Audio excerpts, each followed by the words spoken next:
টেকনাফের আলোচিত সাবেক এমপি আব্দুর রহমান বদির আপন দুই ভাই আমিনুর রহমান ও আব্দুর শুক্কুর ইয়াবার গডফাদার। মাদক মামলায় সিআইডির তদন্তে বেরিয়ে এসেছে বদির দুই ভাই এবং বেশ কয়েকজন অনুসারীর নাম। সিআইডি প্রধান জানিয়েছেন, বদির ভাইদের সম্পত্তি ক্রোকের প্রক্রিয়া চলছে। গত 2 বছরে দায়ের করা 35টি মাদক মামলা তদন্ত করে 10 জন গডফাদারের নাম পেয়েছে সিআইডি। ঢাকা, টঙ্গী, চট্টগ্রাম, কক্সবাজার ও পাবনায় থাকা এসব গডফাদারের প্রায় 200 কোটি টাকার অর্থ সম্পত্তি বাজেয়াপ্ত করা হয়েছে। কক্সবাজারের সাবেক এমপি আলোচিত আব্দুর রহমান বদি বাংলাদেশে ভয়াবহ মাদক ইয়াবার প্রচলন শুরুর পর থেকেই গডফাদার হিসাবে এসেছে বদি ও তার আত্মীয় স্বজনের নাম। কিন্তু পুলিশ ও র্যাবের খাতায় বদির পরিবারের অনেকের নাম এলেও সরাসরি তার নাম আসেনি। এবারও তাই হলো। সিআইডির জালে মাদকের গডফাদাররা এমন একটি শিরোনামে সংবাদ সম্মেলন করেন সংস্থাটির প্রধান। জানান, সারা দেশে গডফাদারদের সাথে বদির আপন দুই ভাই আমিনুর ও শুক্কুরের সংশ্লিষ্টতা পাওয়া গেছে।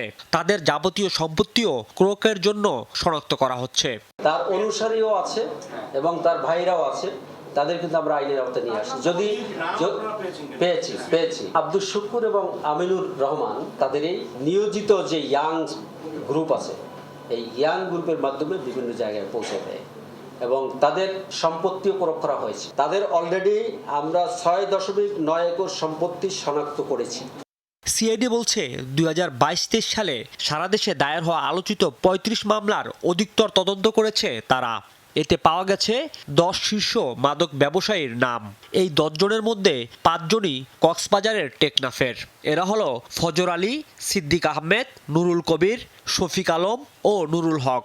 এছাড়া ঢাকার আদাবর এলাকার নুরুল ইসলাম, টঙ্গীর মাদক সম্রাজ্ঞী পারুল, পাবনার আতাইকুলার শাহিন আলম, খুলনার লবণচড়ার শাহজাহান হাওলাদারের নাম এসেছে সিআইডির তদন্তে। এদের শত শত কোটি টাকার গাড়ি, বাড়ি ও জমির সন্ধান পাওয়া গেছে, যেগুলো আদালতের মাধ্যমে ইতিমধ্যে বাজেয়াপ্ত করা হয়েছে। অবৈধভাবে মাদক থেকে অর্জিত যে টাকা, এই টাকা দিয়ে সাথে সাথে তারা অন্য ব্যবসায় এনগেজ করে দেয়। বিশেষ করে জায়গা জমি কেনে বা আত্মীয় স্বজনদের দেয় বা অনেককে বিদেশে পাঠায়।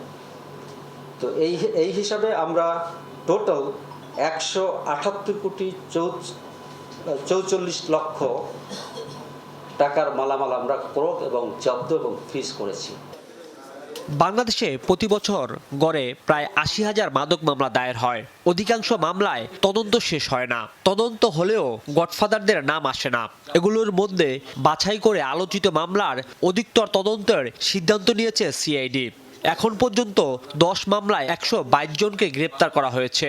পর্যায়ক্রমে উপজেলা, জেলা ও বিভাগ ভিত্তিক মাদকের গডফাদারদের আইনের আওতায় আনার কথা জানিয়েছেন সিআইডি। হাতে গোনা কয়েকজন গডফাদারদের কারণে কিন্তু যুব সমাজটা নষ্ট হয়ে যাচ্ছে।